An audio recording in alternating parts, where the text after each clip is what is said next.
सम्पूर्ण मित्रहरूलाई हार्दिक नमस्कार छ मित्रहरू।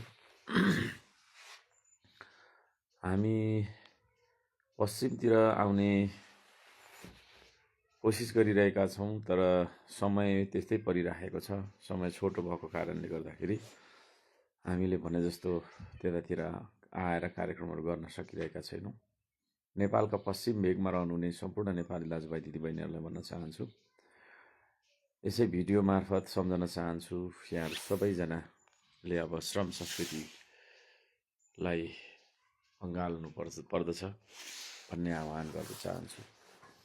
अब यो देशमा धेरै दलहरूलाई धेरै लामो समयदेखि नेपाली जनताले साथ सहयोग गर्दै आउनुभयो। विभिन्न खालका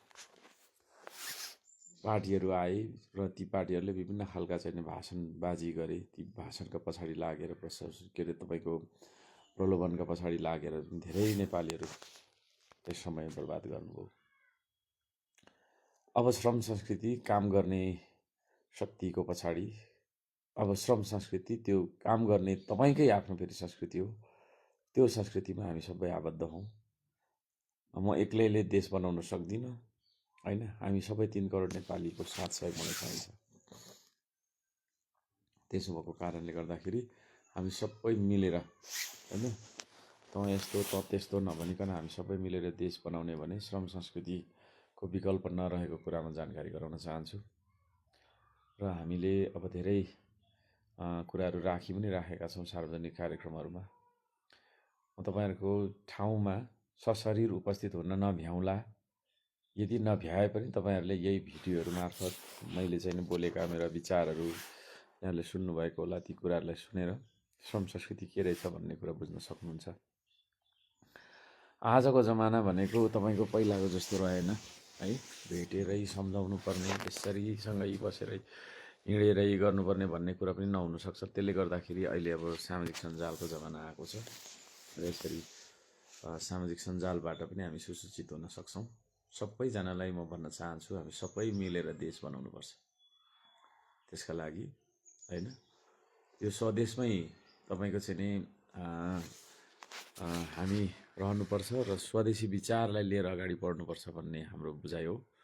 विभिन्न विदेशी विचारहरूबाट तपाईँको चाहिँ नि प्रशिक्षित मान्छेहरू छन्। विभिन्न विदेशीको तपाईँको चाहिँ नि, होइन, फन्डिङमा, आर्थिक सहयोगमा चलिरहेका पार्टीहरू छन्।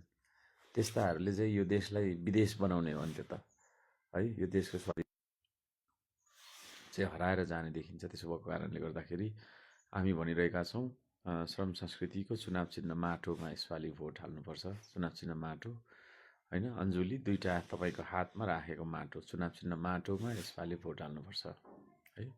र त्यो चुनाव चिन्हलाई अब मलाई मन पराउनु नै हाम्रा समर्थक श्रम संस्कृतिका तपाईँको अभियन्ता श्रमदाताजीहरूलाई भन्न चाहन्छु, त्यो चुनाव चिन्ह प्रिन्ट गरेर तपाईँहरूले गाउँ गाउँमा जानुहोस् र देखाउनुहोस्, यस्तो छ हाम्रो चुनाव चिन्ह, यो अर्क साम्पाङको चुनाव चिन्ह भनेर तपाईँहरूले देखाउनुहोस्। कतिले चाहिँ फेरि अर्क साम्पाङको पार्टीको चुनाव चिन्ह अरू नै हो भनेर पनि देखाइहिँडेको हुँदो रहेछ। त्यसो पनि नगर्नु होला। त्यति साह्रो घटिया तल झरेर पनि काम गर्नु हुँदैन।